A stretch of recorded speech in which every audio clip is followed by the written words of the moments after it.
Ternyata ada fakta di balik Hajar Aswad ketika di zoom.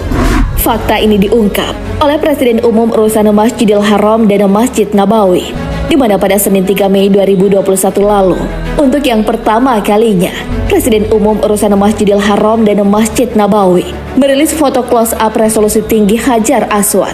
Foto Hajar Aswad dikumpulkan dengan teknologi Foxtag Panorama, sehingga tingkat kejelasan yang berbeda untuk menghasilkan satu gambar dengan akurasi terbesar. Untuk menghasilkan foto-foto Hajar Aswad yang dapat diperbesar itu memerlukan waktu 7 jam dengan 1050 gambar Foxtag Panorama untuk mendapatkan foto beresolusi 49.000 megapiksel itu. Proses editing foto juga membutuhkan waktu sekitar 50 jam. Usai diolah, nampak foto tersebut sangat memuaskan dengan kejernihan berbeda. Foto Hajar Aswad digabungkan untuk menghasilkan satu foto dengan tingkat akurasi dan kualitas tinggi. Foto tersebut kali pertama di dunia yang mampu melihat lebih dekat Hajar Aswad. Gambar yang diambil sangat jelas, sehingga setiap orang bisa melihat setiap bagian batu yang tidak terlihat sebelumnya. Bukan hanya itu, Hajar Aswad bahkan merupakan batu yang akan bersaksi di hari kiamat kelak. Demi Allah, Allah akan mengutus batu tersebut pada hari kiamat. Dan ia memiliki dua mata yang bisa melihat, memiliki lisan yang bisa berbicara, dan akan menjadi saksi bagi siapa yang benar-benar menyentuhnya. Hadis riwayat Tirmizi, Ibnu Majah, dan Ahmad. Assalamualaikum warahmatullahi wabarakatuh. Bismillahirrahmanirrahim. Ashhadu an la ilaha illallah wa ashhadu anna Muhammadar Rasulullah. Allahumma salli ala Sayyidina Muhammad wa ala ali Sayyidina Muhammad. Rabbi shrah li sadri wa yassir li amri wahlul 'uqdatam min lisani yafqahu qawli. Amin. Bismillahirrahmanirrahim. Salam hormatku, salam ta'zimku selalu buat para sahabat-sahabatku, baik yang ada di dalam ataupun yang ada di luar negeri. Semoga kita semua senantiasa selalu di dalam bimbingan Allah Subhanahu wa ta'ala. Amin ya rabbal alamin. Alhamdulillahi rabbil alamin. Kali ini kita akan membahas bahwa Ka'bah dan Hajar Aswad itu adalah miniatur seluruh umat manusia, lambang umat manusia dan hatinya. Mari kita buka bersama di dalam surat Al-Imran ayat yang ke-96. Bismillahirrahmanirrahim. Inna awwala baitin wudi'a lin-nasi alladzi bi Bakkata mubarakan wa hudan lil alamin.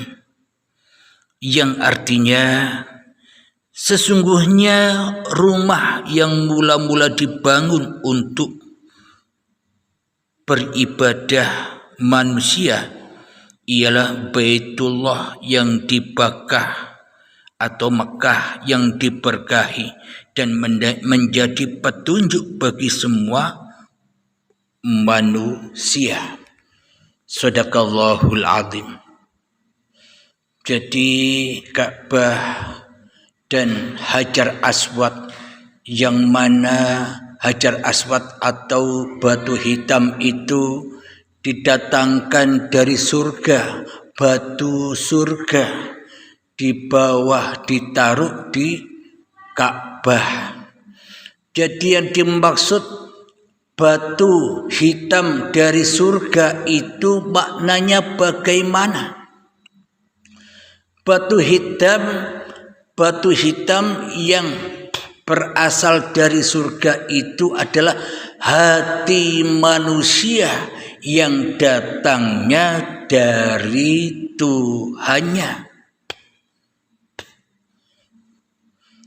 Inna lillahi wa inna ilaihi raji'un.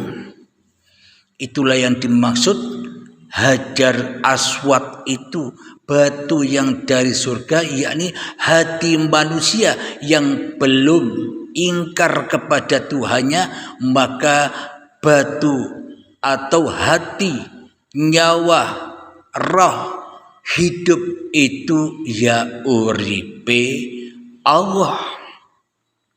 Inilah yang dimaksud batu hitam berasal dari surga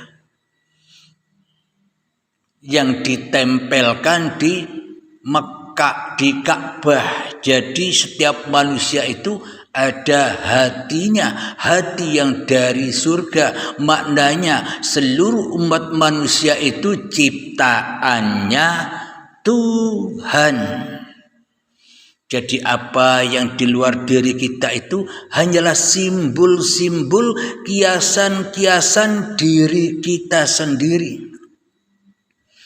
Wa min anfusikum, dan semua ada pada dirimu. Afala tubsirun, apakah kamu tidak menyaksikannya?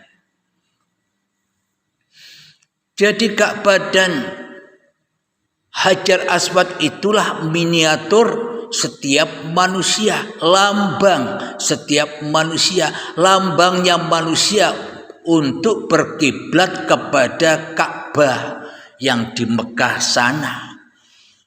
Kiblatnya dohir ya ke dohir, tapi kiblatnya hati ya ke hati. Kiblatnya hati pulang kepada uripe Allah. Di dalam semua ibadah, baik itu sholat, zakat, puasa, haji, semuanya diawali dengan niat. Supaya apa? Supaya tidak tersesat dari Allah, supaya kembali kepada lillah saja, tidak kembali kepada laku-laku yang dilakukan oleh manusianya. Alhamdulillahirabbil alamin. Jadi hati yang keras melebihi kerasnya batu inilah bahan bakarnya hawiyah, bahan bakarnya neraka.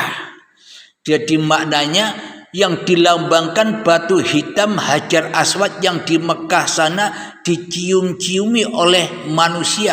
Maknanya manusia diutus, diperintah untuk menciumi hatinya yang selama ini ingkar kepada Tuhannya.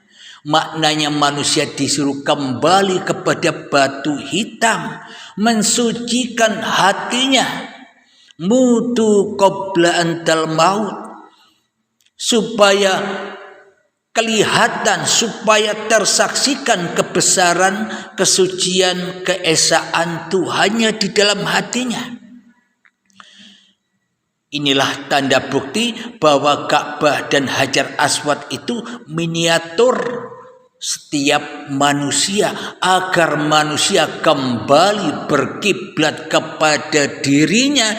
Dari siapa dirinya itu ada, dari siapa dirinya itu wujud, dari siapa dirinya itu tercipta di dunia ini. Itu maknanya haji itu, suci itu. Labbaik Allahumma labbaik, labbaik la syarika lak labbaik. Hati yang tidak mensekutukan Tuhannya. Jadi kira-kira lebih mulia mana Anda mencium Hajar Aswad yang di Ka'bah sana, dengan Anda taubat membersihkan Hajar Aswad Anda sendiri-sendiri di dalam hati Anda. Sucikan, wangikan kebesaran Tuhanmu di hatimu daripada dirimu sendiri. Inilah makna mencium Hajar Aswad yang dari surga itu. Hati manusia datangnya dari Allah, ya kembali kepada Allah, kembali kepada kepada yang menciptakannya. Jadi semua apa yang dilakukan di dalam syariat itu semuanya serba miniatur. Syahadatnya miniatur, sholatnya miniatur, zakatnya miniatur, puasanya miniatur, hajinya miniatur, hanya lambang-lambang saja. Tapi kebanyakan kita nyembah, mentuhankan lambang-lambang itu daripada yang sesungguhnya, daripada al-insanu sirri wa ana sirruhu, daripada mendewakan, daripada memuliakan pencipta semua ini, daripada memuliakan siapa pencipta solat, daripada siapa yang menciptakan zakat, daripada siapa yang menciptakan puasa, daripada yang menciptakan haji. Karena kita selama ini jadi Tuhan sendiri-sendiri, ya semuanya serba miniatur yang disembah, yang palsu yang disembah, yang fana yang disembah. Karena di dalam diri kita masih kewujudan diri manusia kita, ya kita akhirnya nyembah hawa nafsune dewe-dewe, nyembah bayangan, sehingga dipertuhankanlah bayangan-bayangan yang ada di luar dirinya. Jadi sholat itu pun juga miniatur. Makna sholat itu sejatinya sholatnya lahir, sholatnya badan, ya begitu. Tapi sholatnya jiwa, yo bali barang gustine. Akan tetapi selama ini hati kita kembalinya kepada hawa nafsu kita yang merasa melakukan, yang merasa kuat untuk melakukan ibadah-ibadah sholat itu. Ini yang salah jalannya, salah kiblat. Kiblatnya ke miniatur, bukan berkiblat yang menciptakan miniatur. Zakat, pembersihan hatimu dari dirimu di hatimu, yakni lewat membersihkan seluruh harta-hartamu, membersihkan seluruh pangkat-pangkatmu, membersihkan seluruh amal-amalmu, membersihkan seluruh kepintaranmu, membersihkan seluruh kecerdasanmu, sehingga kita jadi orang yang bodoh, tidak tahu apa-apa. Maka hanya Tuhanlah yang tahu apa-apa, dan hanya Tuhanlah yang tahu siapa-siapa.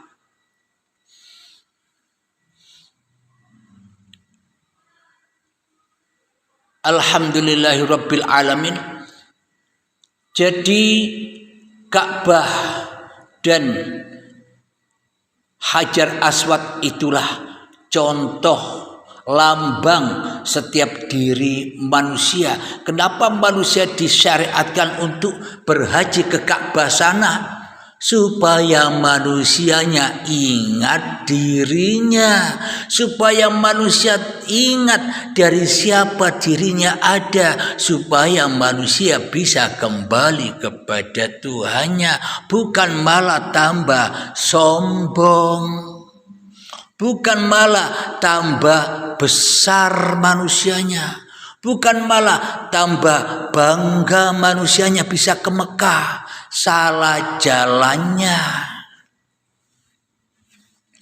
Karena nyembah miniatur, tidak menyembah siapa yang menciptakan miniatur. Alhamdulillahirabbil alamin. Jadi apa yang kita lihat, apa yang kita pandang, segala sesuatu yang kita saksikan inilah miniatur semua. Miniatur manusianya. Semua berkiblat kepada manusianya. Maka Ka'bah, Hajar Aswad yang di sana pun berkiblat kepada manusianya. Jangan salah kiblat. Apa maknanya semuanya, segala sesuatu berkiblat kepada manusianya? Contoh, gelas di depan saya ini berkiblat kepada saya. Bangunan-bangunan besar yang ada di depan saya ini berkiblat kepada saya. Pohon-pohonan berkiblat kepada saya. Manusia-manusia yang kulihat berkiblat kepada saya. Hayawan-hayawan yang kulihat berkiblat kepada saya. Langit, bumi, matahari, bulan, bintang-bintang, semuanya berkiblat kepada saya. Apa maknanya? Tanpa diri saya, tanpa diri Anda, maka semua itu takkan pernah ada. Inilah makna kiblat itu.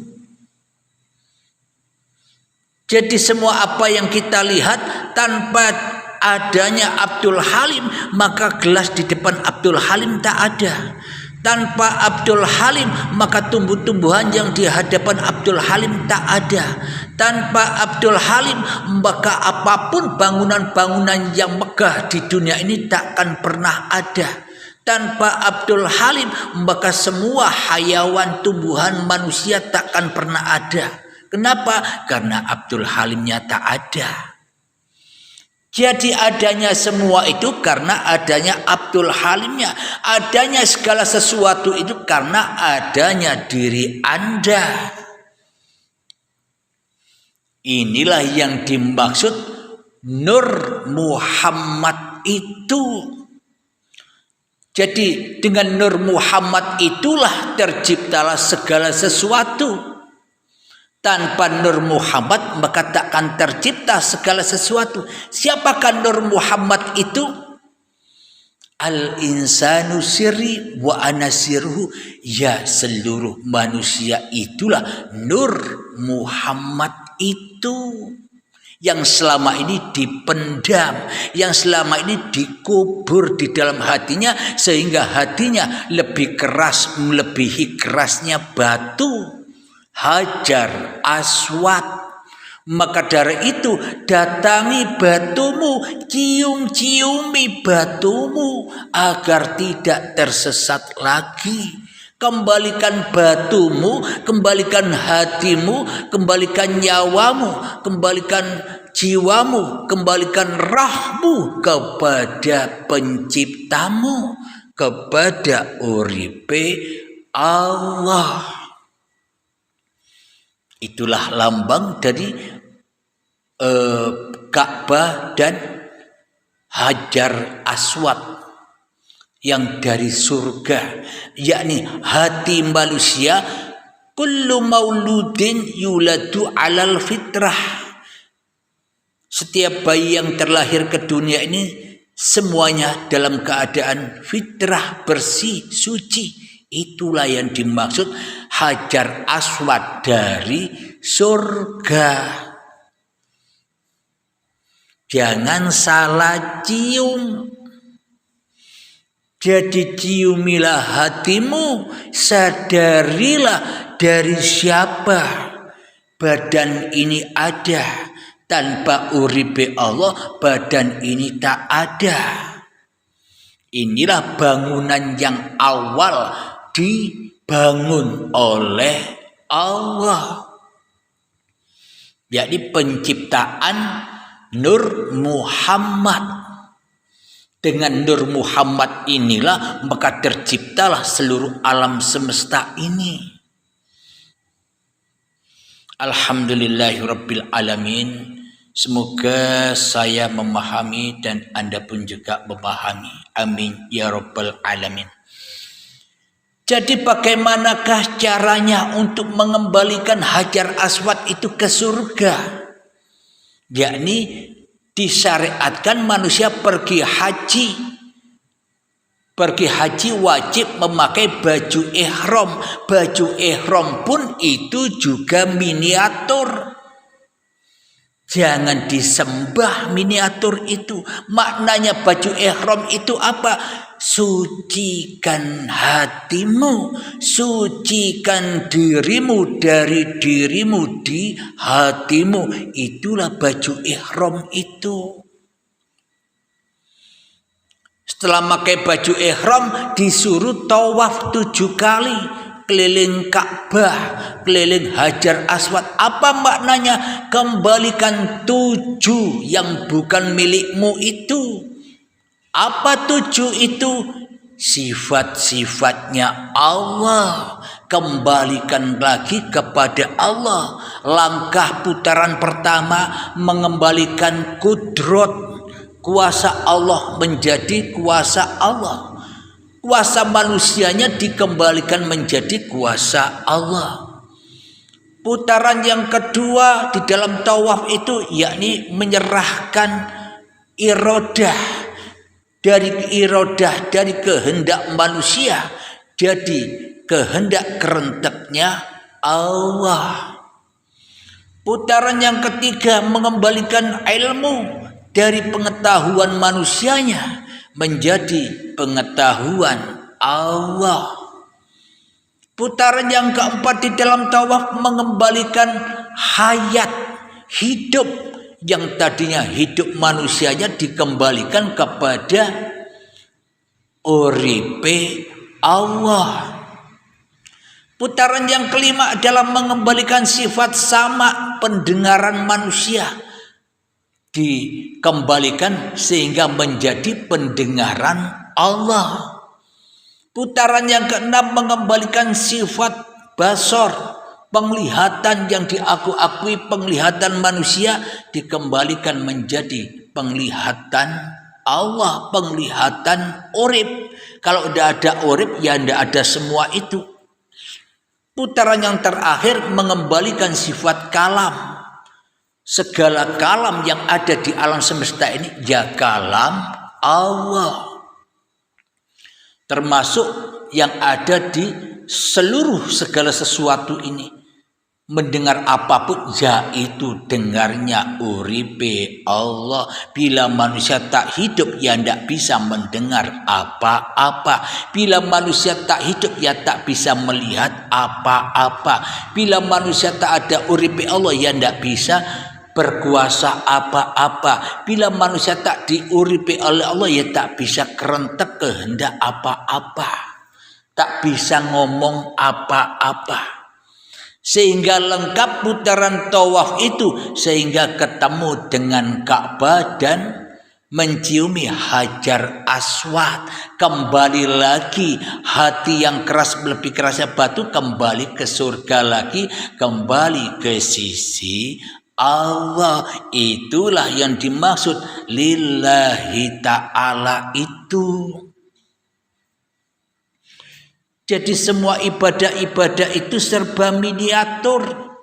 Jadi ada makna yang tersembunyi, makna mutasyabihat di balik setiap ibadah-ibadah itu.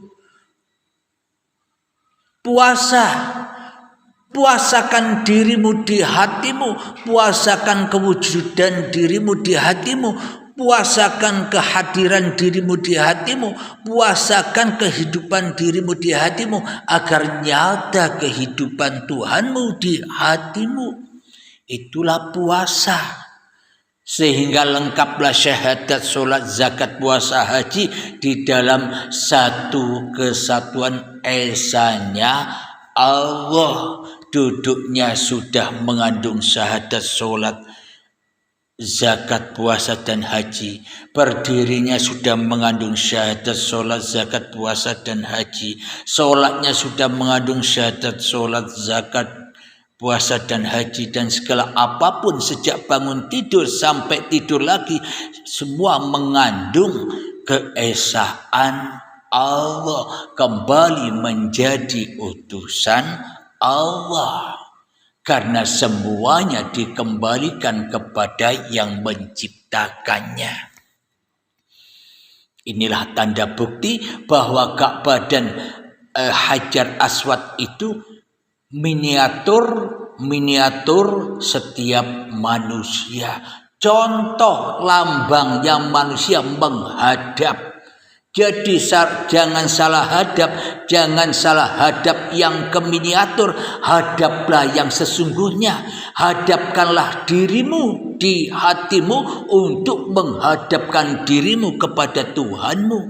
Maka dari itu, man arafa nafsahu, Barang siapa tahu hakikat siapa dirimu, siapa diri manusia ini yang tak ada, siapa diri manusia ini yang tak wujud, siapa diri manusia ini yang tak hidup. Bila manusianya sudah mengenal dirinya, berkiblat kepada dirinya, maka ia akan faqad arafa rabbahu, maka nyatalah Tuhannya sebagai Tuhan yang menciptakannya, Tuhan yang mengadakannya, Tuhan yang menghadirkannya, Tuhan yang mewujudkannya, Tuhan yang menghidupinya di hatinya. Alhamdulillahirabbil alamin. Semoga saya dan kita semua senantiasa diberi petunjuk, dikehendaki oleh Allah menjadi kekasih-kekasih Allah. Amin ya rabbal alamin. Akhirul kalam, assalamualaikum warahmatullahi wabarakatuh.